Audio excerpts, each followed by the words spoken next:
Before the sword, before the flame, before the cross was worn, not just as devotion, but as armor, there were others, older paths, quieter beliefs, bloodlines not marked by war, but by whispers, ideas not bound in iron, but drifting like smoke through ancient hills.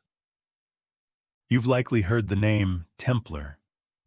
You may have imagined the white robes, the red cross, the crusades. But long before their rise, other lineages were already being watched and slowly erased. Tonight, we look back, not with outrage, not even with sorrow, but with curiosity, with wonder, with the kind of reverence that old stones and forgotten names sometimes deserve. So settle in. Let the day fall away. Let your breath match the rhythm of forgotten prayers, chanted beneath candlelight, in languages now lost to time. We will begin not with fire or swords, but with silence. A silence that fell over mountains in the south of France, where the wind carried more than air, it carried a belief. Let us walk slowly now, into the lands of the Cathars. Imagine yourself standing on a hillside, somewhere in what is now southern France. The year is not precise. Perhaps it's the late 1100s. The dusk is mild. The stone beneath your feet is old, Roman in origin, but repurposed, as things often were in this place of deep roots and quiet transitions. Below you, the villages of Occitania slumber, their roofs made of pale clay, their streets winding without plan, shaped by the land rather than ambition. It is peaceful here. But under that peace lies a current of belief, of division, that shapes how these people see the world. To understand the Cathars, you must let go of modern religious lines. This was not a cult, nor a rebellion. It was a worldview, and like all worldviews, it was both complicated and beautifully simple. The Cathars believed in two forces, not good and evil exactly, but two creators, two origins, one of light and one of matter. The world we walk in, they said, this world of hunger, death, aging, and disease, was not created by a benevolent God. It was the domain of the false one, a lesser force, a corrupter. True divinity, light, spirit, love, existed beyond this plane, waiting for souls to return. To many this sounded like heresy, but to those who lived it, it was a gentle philosophy. The Cathars did not worship in grand cathedrals. Their sermons were held in homes, in fields, under trees. Their leaders, known as perfecti, lived in simplicity, eating no meat, owning no property, walking barefoot in humility.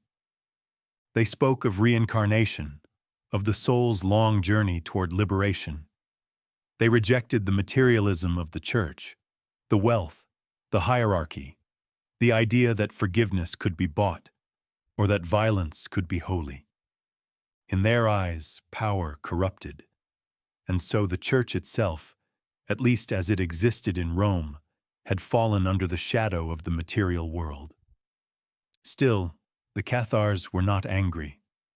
There was no dogma, no forced conversions, only a quiet invitation. Return to the light. See the world not as it claims to be, but as it truly is.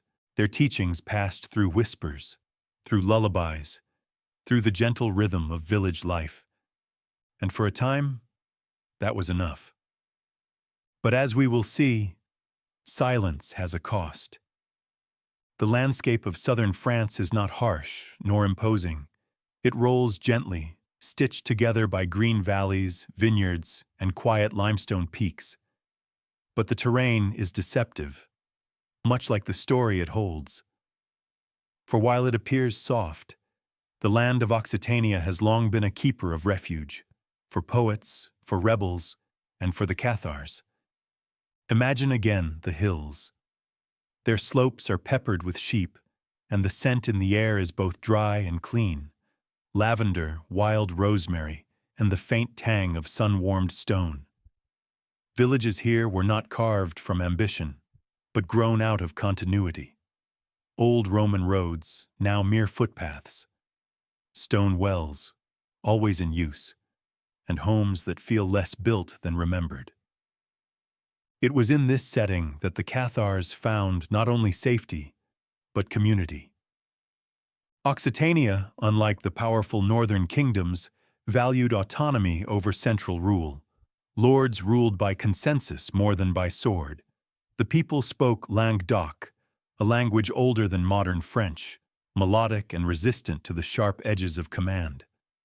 It was a region of troubadours, of verses sung from balconies and stories passed over bread and cheese, not scrolls and decrees. This made it fertile ground for an idea like Catharism. Not because the people were rebellious, but because they were receptive to gentleness. They knew the difference between hierarchy and harmony. The faith took root not by conquest, but by comfort. A mother might hear it whispered by her midwife, a merchant from a passing traveler who mended shoes and recited parables. Children grew up hearing of the true light, the divine spark within. And when they looked around at the wealth of bishops and the burden of taxes claimed by heaven, they began to see cracks. And still, the Cathars did not rise in protest. There were no riots, no revolutions, only a growing sense of spiritual clarity, shared around hearths like warm soup. Faith was not a weapon. It was a balm. The church in Rome, however, saw danger. Not in armies, but in influence. Not in castles, but in questions. Because the Cathars didn't just preach a different truth. They lived it. And that, quietly and humbly, was contagious. By the end of the 12th century, their numbers had grown. Still a minority, but one that could no longer be ignored. Noble houses harbored them. Cities welcomed their perfecti, and most dangerous of all, they did it peacefully. To the outer world, the Cathars were serene, but to the church, that serenity was subversion. In time, that would matter more than anyone imagined. Imagine a quiet garden. Stone walls, ivy creeping upward, a single fountain murmuring in the center. The air is still, touched only by birdsong and the creak of an old olive tree. This is how the Cathars were seen by many, not as warriors or dissenters, but as people of quiet conviction. But sometimes, it is precisely this stillness that stirs fear in the halls of power. As the 12th century waned, the murmurs began. First in shadows, among local bishops and inquisitive scribes, then louder, behind the sealed doors of Rome. They began to ask questions. Who are these people exactly? Why do they not kneel at our altars? Why do they speak of God without seeking our blessing? The Cathars had grown, not in force, but in presence. Their influence spread gently, as moss spreads over stone, slowly, silently, but undeniably. Families adopted their ways. Some nobles sheltered them. Entire towns harbored no hostility toward them. And that, for the church, was troubling. Because the Cathars did not fight. They refused to resist, not from weakness, but from belief. They spoke of a world not worth clinging to. So why fight for it? This was unsettling, a threat that could not be punished by the usual means, because the Cathars did not play the usual games.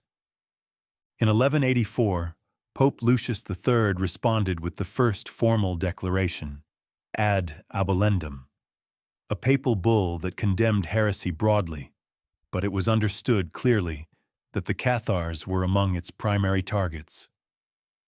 The edict was not yet war, not yet crusade, but it was a mark, a line drawn, a warning placed gently, like a candle at the entrance to a cavern.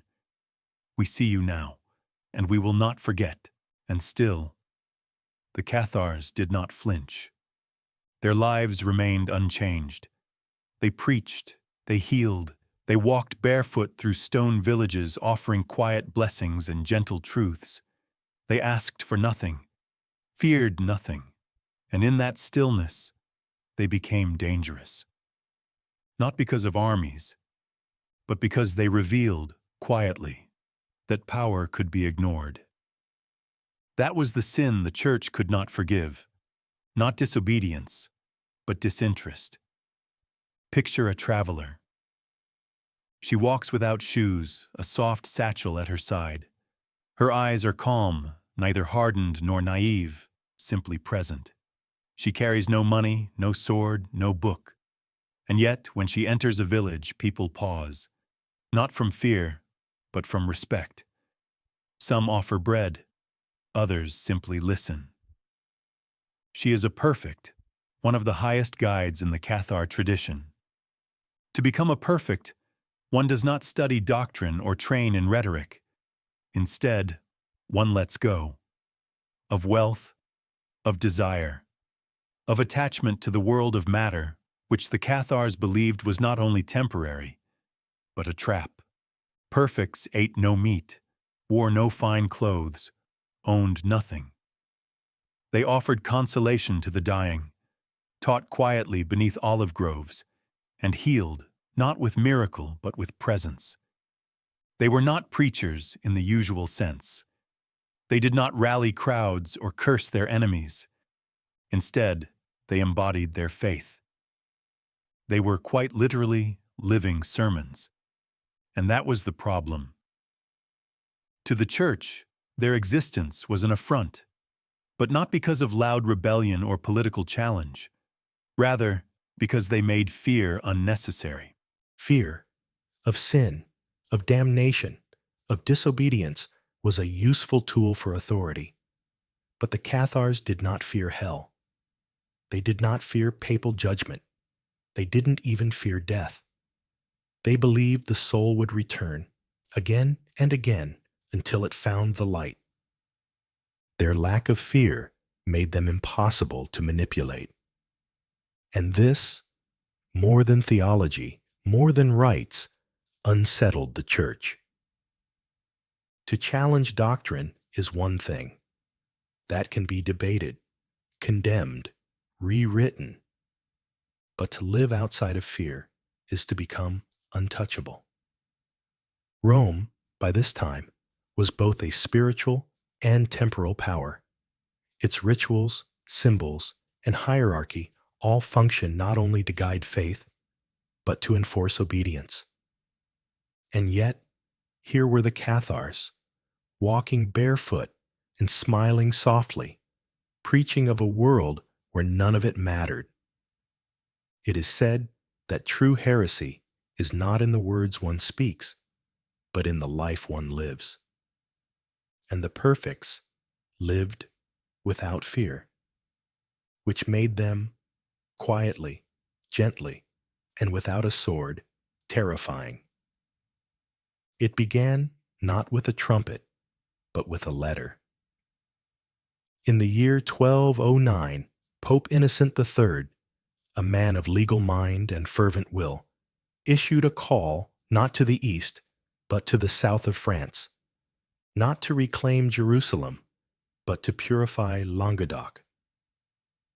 And not from pagans, or Muslims, or distant enemies, but from Christians. The Albigensian Crusade, as it would come to be known, was not declared against a foreign power. It was a war waged within Christendom, against people who spoke Latin, who knew the Gospels, who prayed, albeit differently. The Cathars had no armies, no kings, no banners, but they had presence, and they had grown too peaceful, too persuasive. Rome had tried diplomacy, then excommunication, then legislation, and when those failed, it chose the sword. The Pope's message was clear. Anyone who took up arms against the heretics would be granted the same privileges as those who fought in the Holy Land.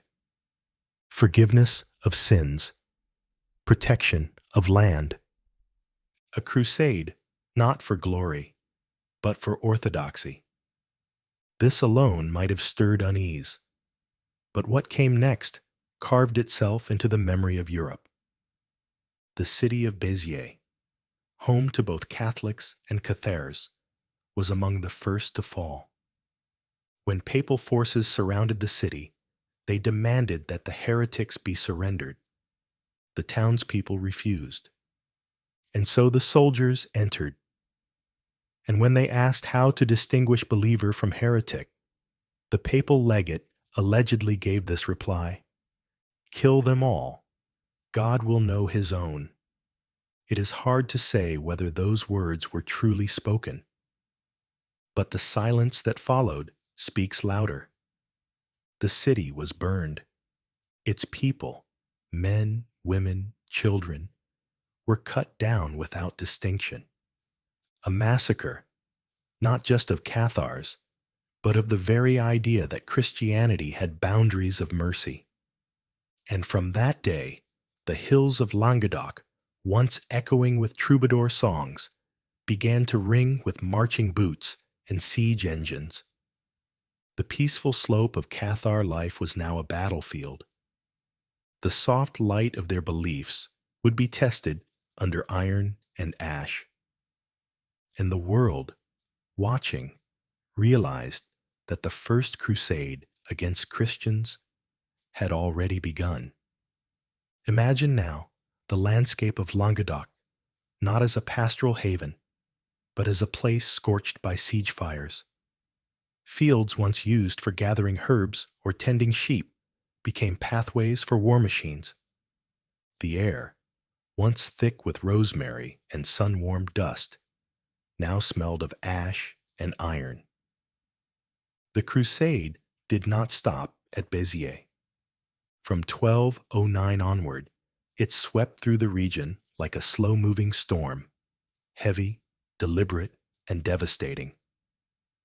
Cathar strongholds, often built high in the hills, Montségur, Lastour, Caribus, became beacons of defiance, not armed resistance in the conventional sense, but sanctuaries for belief. These castles were not military fortresses in the usual sense, but places of retreat, stone refuges where perfects and their followers could pray, teach, and wait. But the Church's army was relentless. Under commanders like Simon de Montfort, the Crusaders laid siege after siege, and in each one, the pattern repeated: a demand for surrender, a refusal spoken gently, then the slow grind of assault, battering rams, starvation, smoke rising from within stone walls. And when resistance fell, there were no trials, only fire. The perfects, despite knowing what awaited them, often refused to flee. They did not recant. They did not plead. They simply walked forward, calm, barefoot, and silent, into the flames or the noose. Some went singing, others praying, all without fear.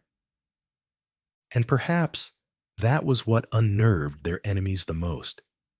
For though the Cathar belief in the duality of the world had once been dismissed as heresy, in these final acts it became something more. They had always believed the world of matter was ruled by darkness. So when darkness came for them, in the form of armies, steel, and burning pyres, they did not consider it a defeat. They saw it as confirmation. Each execution, each crumbled wall, each silenced voice was simply another step in shedding the weight of the world. For them, the soul was returning home.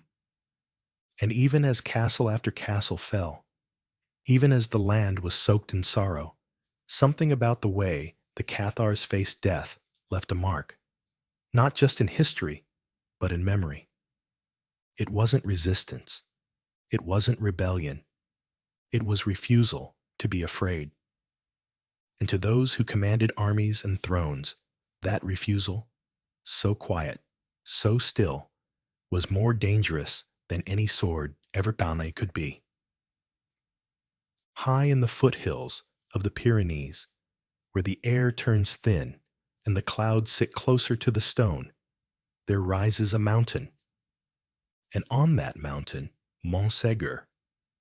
Perched like a watchful eye upon the peak, the fortress seems less a building and more an extension of the earth itself. Stone on stone, reaching toward the sky, not in defiance, but in quiet communion with it. To the Cathars, Montségur was more than a refuge.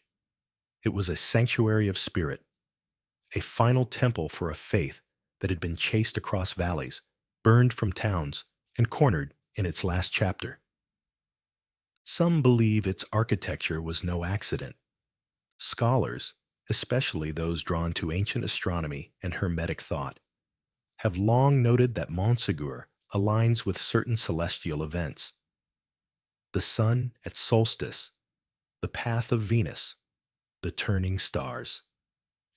Whether this is coincidence or intention, we may never know.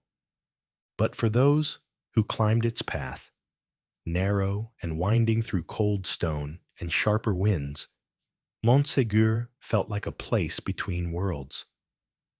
In 1243, that place became a prison.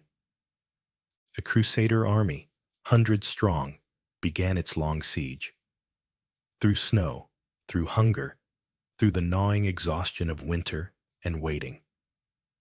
9 months, and still Montségur did not fall.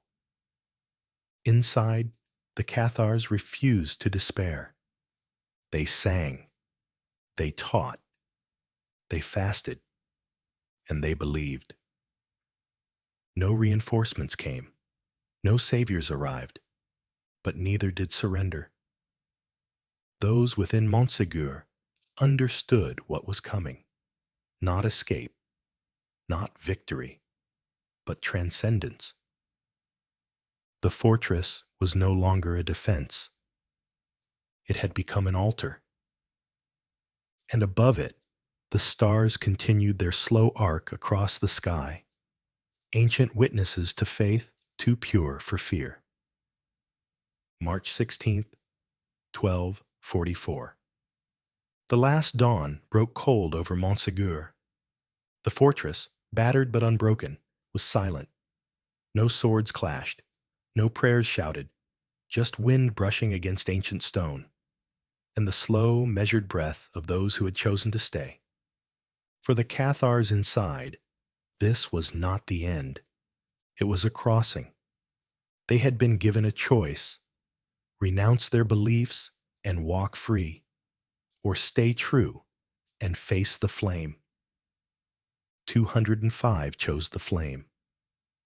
They gathered quietly, not in fear, but in peace. There was no pleading, no wailing, just stillness. Witnesses spoke later, even their enemies, of the strange calm that surrounded those final moments, a calm that defied death. They walked from the fortress into the field below, where the fire waited, not as captives, but as pilgrims. It is said that they sang.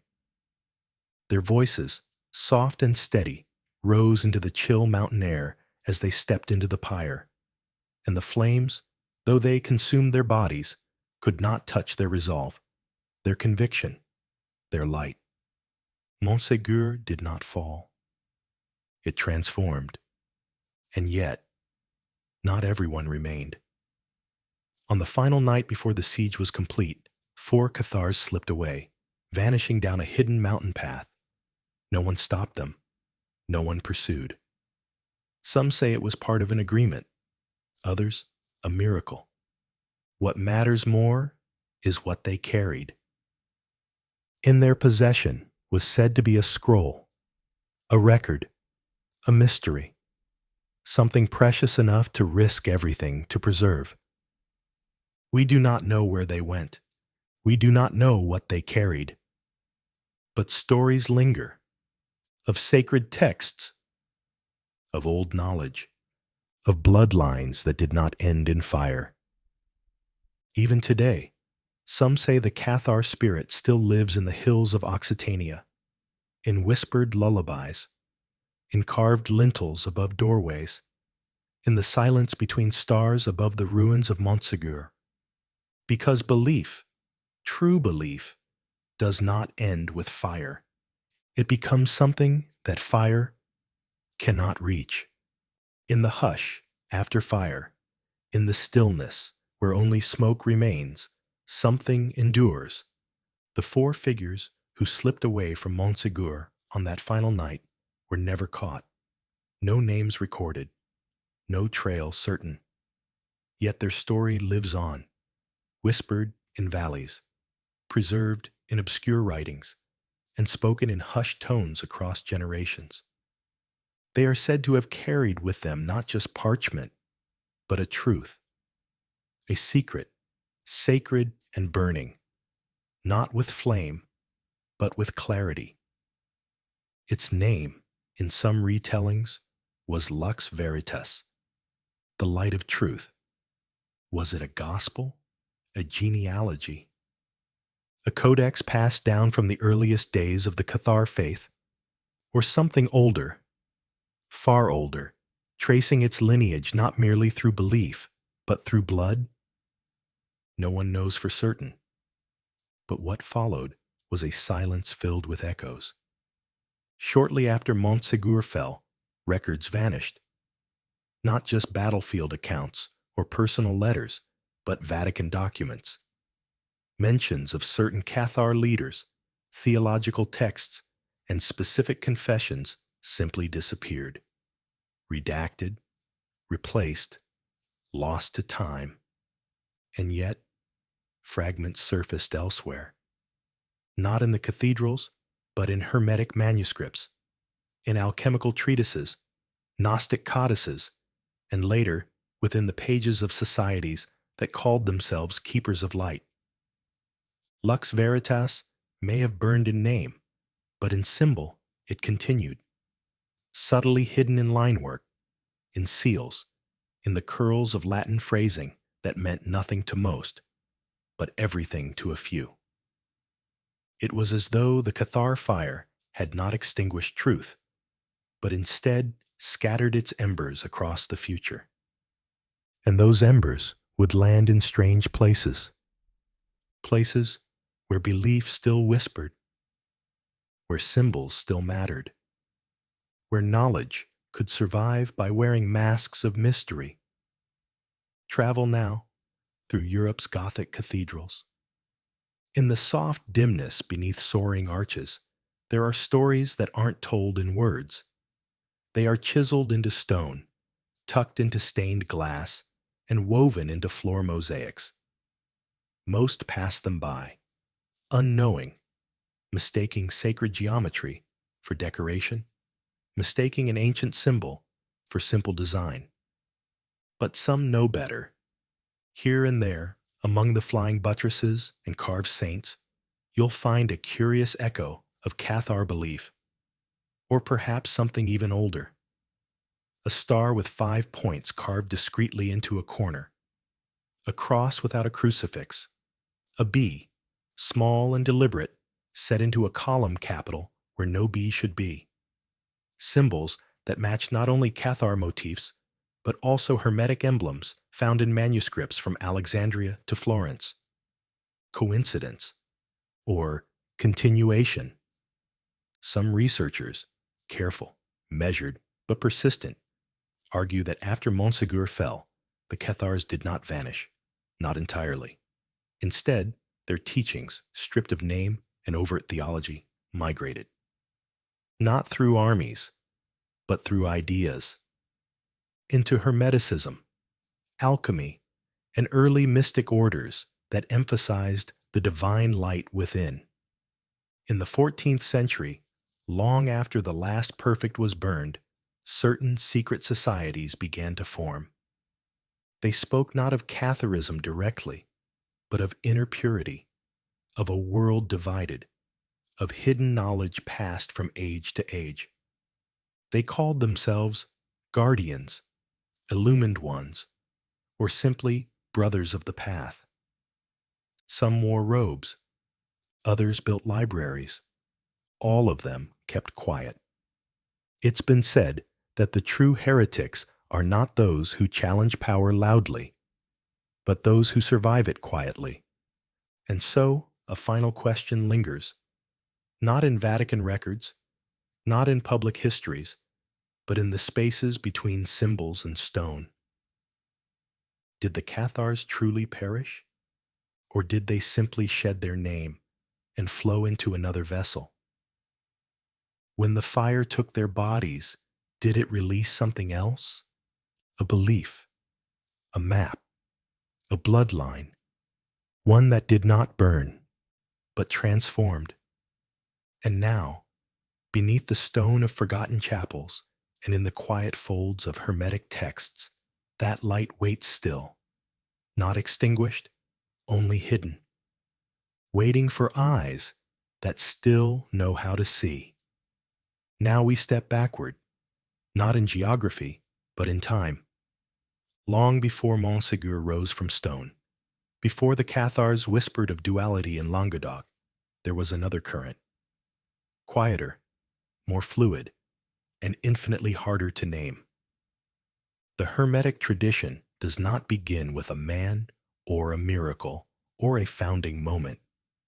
It begins with a text, or rather, a collection of texts, each bearing the elusive name, Hermes Trismegistus, Hermes the thrice great. Who was he? No one can say for certain. Some believed he was an Egyptian sage, others, a fusion of the Greek Hermes and the Egyptian god Thoth, a figure of mythological intellect, revered not for what he did, but for what he understood. The writings attributed to Hermes, now called the Hermi, are neither scripture nor science. They are meditations, dialogues, mysterious and poetic reflections on the nature of the universe, the soul, and the divine spark within all things. And for centuries, they slept, quietly tucked away in Greek fragments, Coptic translations, and lost Liber, until something shifted. In the early centuries of the Common Era, as Christianity spread across Rome and the last temples of Egypt began to crumble, Hermeticism drifted into the underground. It was not exiled. It was forgotten. Too mystical for scholars, too philosophical for priests, too obscure for kings. And yet, it persisted. It moved in shadows, preserved in monasteries, echoed in Gnostic thought, woven into the fabric of esoteric Judaism and early Islamic philosophy. Not as doctrine, but as a way of seeing, a way that said, the universe is alive. The divine is not distant, but within. There were no churches, no armies, no holy wars. Only the quiet rustle of pages passed from hand to hand. Only whispers about light hidden in darkness and the soul's journey back to the One. This was not a tradition for the masses. It was a lantern in the fog, seen only by those who already suspected the world was more than it appeared to be. And for those who did, Hermeticism became a mirror, not telling them what to believe, but reminding them of what they'd always known. Close your eyes for a moment. Imagine a candle lit in the depths of a stone library. The air is thick, with parchment, with dust, with age, but also with something quieter, presence. This is the world where Hermetic knowledge survived, not in grand cathedrals, but in rooms behind rooms, not through public sermons, but through transmission from teacher to pupil, scribe to seeker. Hermeticism didn't need armies, because it spoke to something deeper than obedience, curiosity.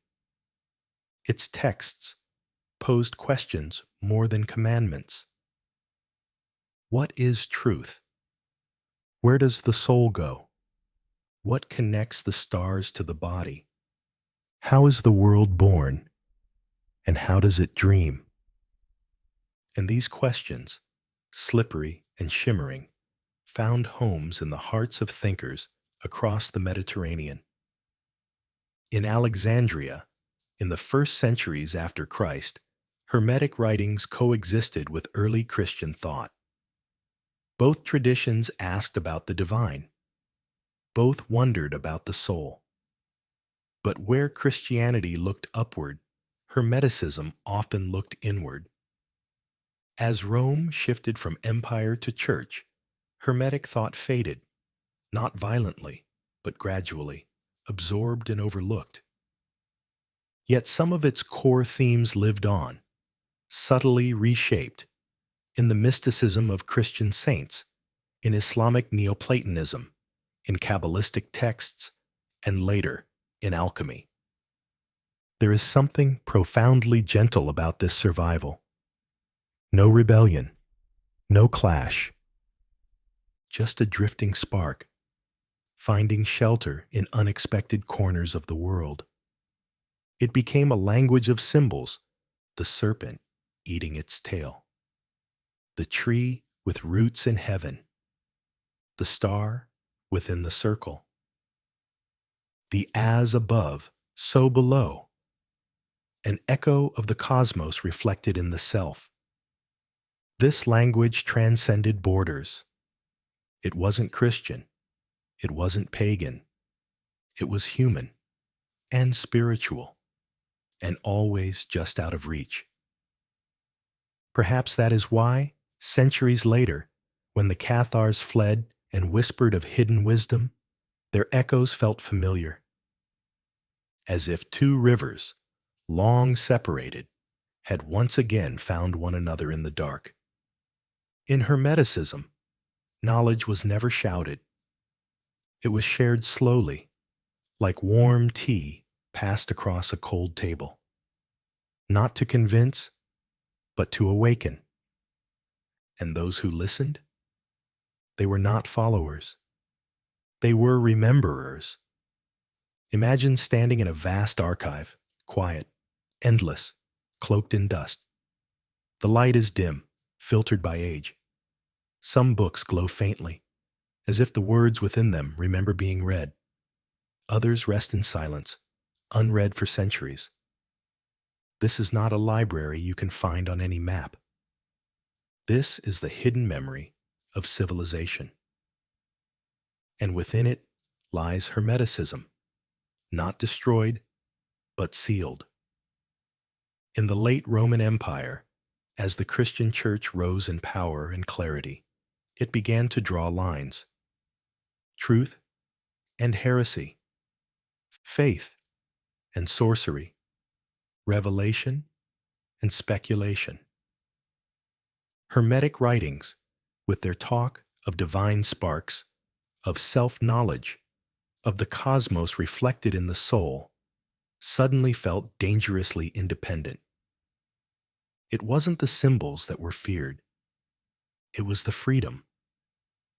Where the Church preached salvation through obedience, Hermetic texts whispered of inner ascension, personal illumination, and a God that could be known not just through priests, but through your own breath, your own seeking.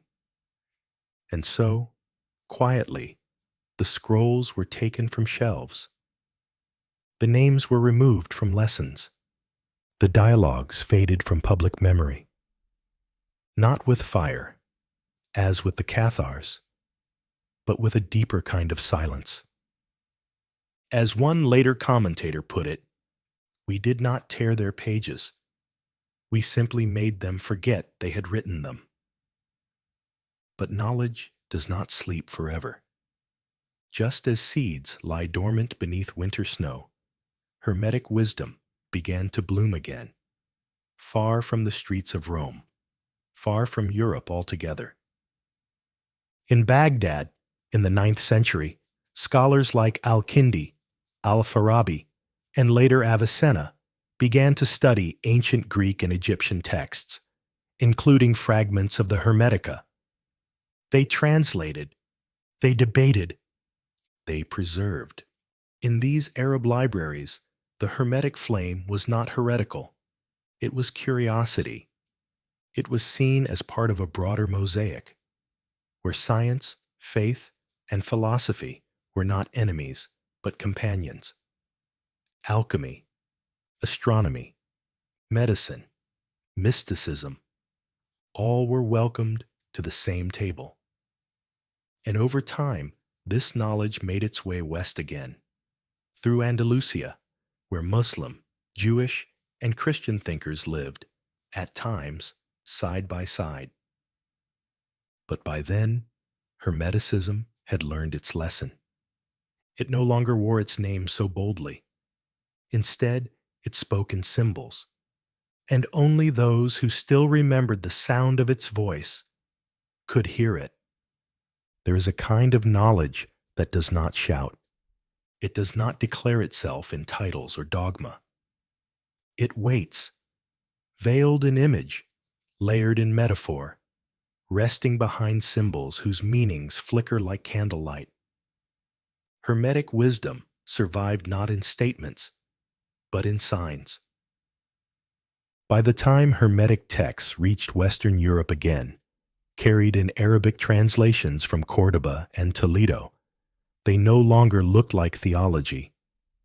They looked like something else: alchemy, astrology, geometry, even the whispered art of sacred architecture. To those in power, it was safe to ignore. Too cryptic, too impractical, too strange. But to those with trained eyes, it was a puzzle made of stars and ink. Within these translations, truth had become layered. An alchemical diagram of a lion devouring the sun might be more than chemistry. It might be a lesson on ego and enlightenment. A horoscope could be a reflection of divine rhythm, not fate, but resonance. A temple layout might echo not just celestial alignments, but internal harmonies of the soul. And through it all, one principle remained: as above, so below. A quiet creed that the divine did not dwell only in heaven. It echoed in the body, in the earth, in the act of knowing itself. This approach, mystical yet methodical, found refuge in the minds of those seeking more than doctrine. Scholars, monks, artists, physicians, builders. Many were anonymous. Others became names of legend, and as they worked, they encoded. In the stained glass of cathedrals, in the floor plans of chapels, in the ratios of Renaissance paintings, Hermetic principles shimmered just beneath the surface, not to convert, not to rebel, but to remember. Even the act of hiding became a kind of devotion, a promise that truth, when veiled with care, would not be lost, only waiting. Waiting for eyes brave enough to see, and hearts quiet enough to listen. So the knowledge was not erased. It was sealed, not in vaults, but in symbols. And in that quiet sealing, it endured. Let us now imagine Europe not as a land of kingdoms, but as a vast tapestry of silence, woven with paths that crossed not on roads, but in candlelit rooms, and whispers passed in cloisters, in workshops, in mountain monasteries. Here, in the folds of time, the Hermetic current survived, not loudly, but cleverly. After its reintroduction through Arabic texts, Hermeticism began to shape and be shaped by other streams of esoteric thought. It was absorbed and re-emerged within the Gnostics, among Kabbalists, and even later as a hidden voice in the Rosicrucian manifestos of the 17th century. Some believe fragments of its ideas trickled even into the Templar splinters, small breakaway sects that after the order's suppression carried with them more than treasure. They carried questions, but always Hermeticism wore disguises. It learned to speak in symbol rather than declaration. A serpent biting its own tail, the Ouroboros. An ancient symbol of cycles, of unity, of time without beginning or end. This was not merely a curiosity carved into alchemists' journals. It was a philosophy that all things return and nothing is truly lost. A six-pointed star, long before it bore modern associations, known as the Seal of Solomon, the union of opposites, fire and water, spirit and matter. A geometry of balance, not belonging to any single faith, but to all seekers. A simple triangle, equilateral, perfect, pointing upward, meant not only structure, but trinity, soul, mind, and body in constant harmony and tension.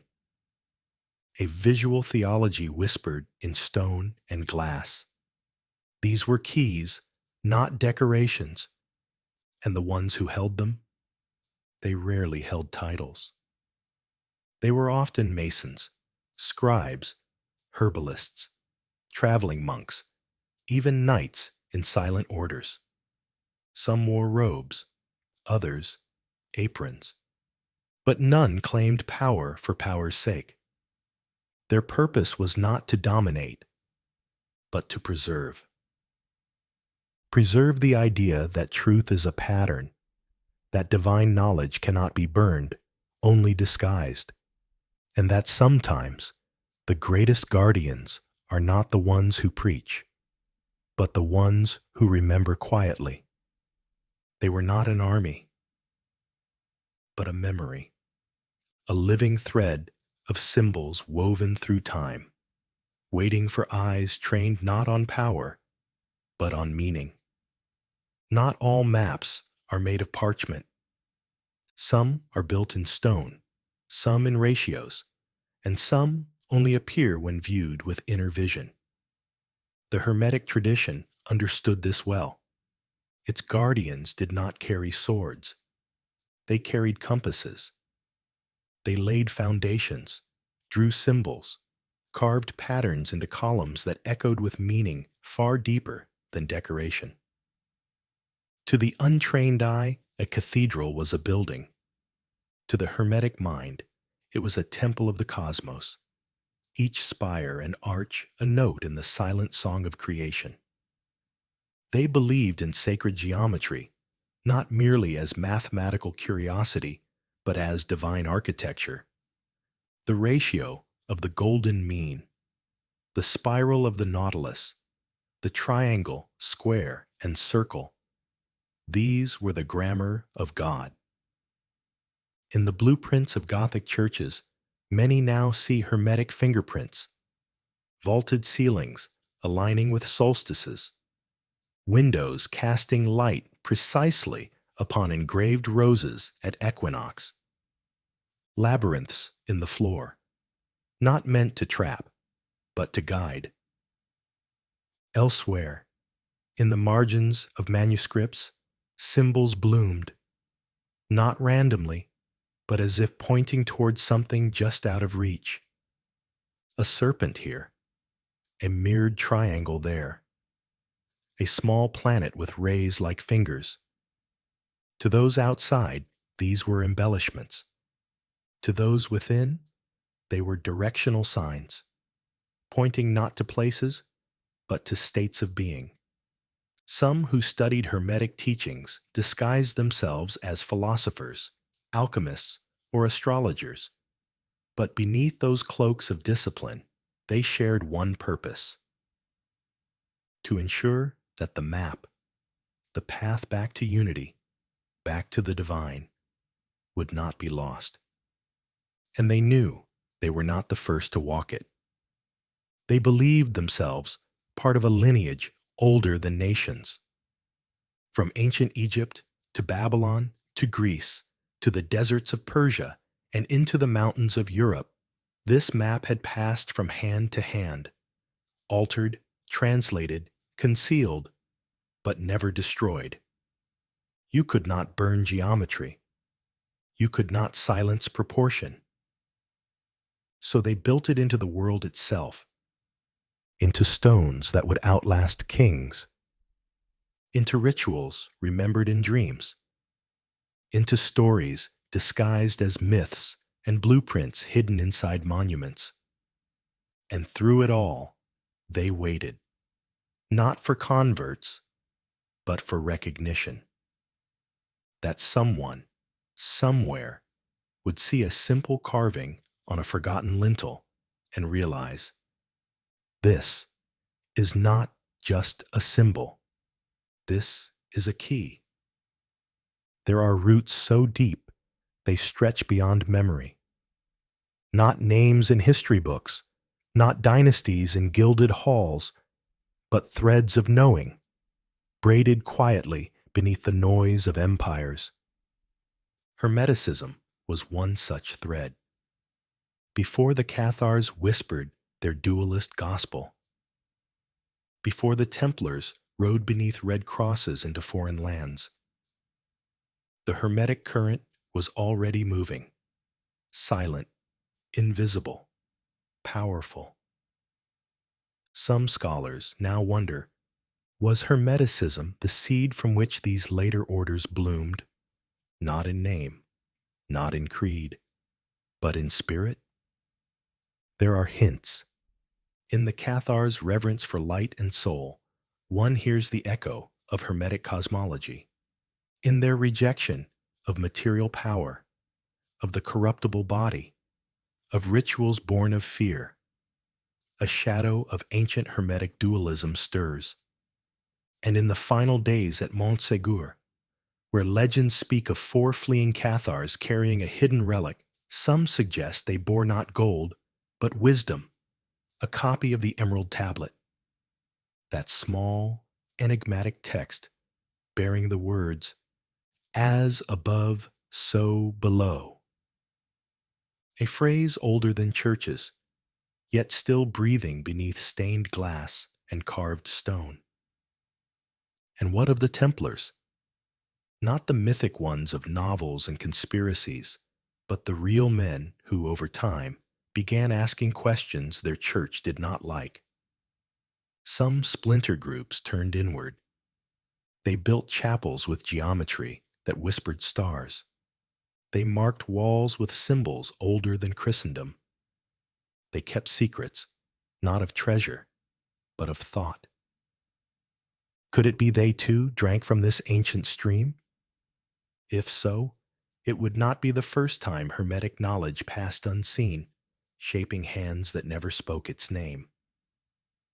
Because Hermeticism was never about loyalty to bloodlines. It was about loyalty to truth, to pattern, to the great unfolding that exists within and beyond all systems. Its bloodline was not of fathers and sons, it was of seekers. Those who looked at a symbol and saw not art, but instruction, not decoration, but remembrance. Not all bloodlines are born in the body. Some are born in the mind, and passed not through birth, but through recognition. This is the essence of the Hermetic tradition. Unlike the noble houses, whose legacy is carved in genealogies and family crests, Hermeticism leaves no trace on parchment. Its inheritance flows through awakening, the sudden quiet moment when someone sees beyond the veil and chooses to remember. It is, in this way, a bloodline of consciousness, not marked by appearance, not tracked by marriage or name, but by the willingness to see truth, even when it is hidden. And because of this, it has always been in danger. Institutions of power, whether religious, political, or even academic, rely on predictability. They define truth. They draw borders. They claim authority not just over land, but over meaning. But the Hermetic seeker does not ask for permission. They do not kneel before dogma. They follow only one law, the law of correspondence, the belief that what is within mirrors what is without, that the stars and the soul speak the same language, and both deserve to be heard. For those in power, this is not just inconvenient. It is subversive. Because how do you control a people who believe the temple is inside them? How do you silence someone who listens not to a priest, but to a whisper rising from their own breath? This is why, again and again, Hermeticism has been pushed into shadows. Not because it failed, but because it refused to serve, just like the Cathars, just like the mystics, just like the thinkers and wanderers who built temples from starlight and hid scrolls beneath floorboards. They were not warriors. They were not rulers. They were guardians of a flame that cannot be held, only carried. And so, across time, across borders and languages, the bloodline has continued. A line of sight, a way of being, passed in silence, read between lines, lit in symbols etched by hands long turned to dust. They may never meet each other. They may never know they belong to the same thread. But still, they remember. And still, they walk. Some bloodlines do not vanish. They withdraw. They wait. And in the stillness, they begin to breathe again. By the late Middle Ages, the symbols had faded. The whispers had quieted. The Hermetic stream, once so vibrant in hidden circles, had nearly dissolved into myth, a name, a rumor, a forgotten script locked in monastery basements. But then, something shifted. The world, after centuries of rigid doctrine and sanctioned thought, began to look back, not with fear, but with curiosity. The embers stirred, and the flame returned. The Renaissance, that great awakening of Europe, was more than a revival of art and architecture. It was a return to source. And for some, the source was Hermetic.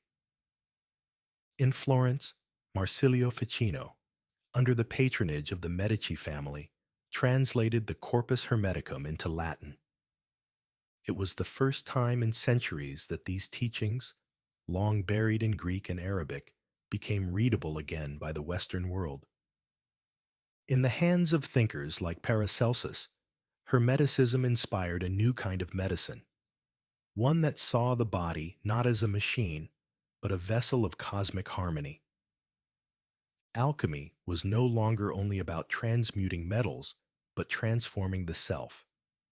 And in the notebooks of Leonardo da Vinci, amidst designs of flying machines and anatomical sketches, one finds Hermetic geometry, golden ratios, and diagrams that speak not only to science, but to spirit. They did not call themselves Hermetics. They did not need to. Because the bloodline had always been about something else. Recognizing truth where others saw only pattern. Hearing meaning in the spaces between sound. Walking paths without asking for approval. Not all survival is loud. Some traditions do not roar. They glow, softly, steadily, like a coal cupped in quiet hands, hidden from wind and war. Hermeticism was never built to conquer. It was built to endure. And as centuries passed, through reformations and revolutions, through the rise and fall of kingdoms, through inquisitions and science and steel, the Hermetic tradition did not perish. It transformed. In the 20th century, a new kind of seeker emerged, one with books instead of temples, one with questions too large for any dogma. Carl Jung, the father of analytical psychology, drew heavily from Hermetic principles. He spoke of alchemy not as ancient chemistry, but as a map of the human soul. In his studies of symbols, of the unconscious, of transformation, one hears again the Hermetic whisper, as above, so below. What happens within reflects what happens without. Elsewhere, in philosophy, in depth psychology, in Eastern meditation practices reinterpreted for the West, the echo continues. Hermetic thought, long hidden beneath robes and behind stone, now flows quietly in language, in theories, in the inner life. It is not always named, but it is recognized. The Cathars may have walked into the fire singing, leaving their gospel to ash.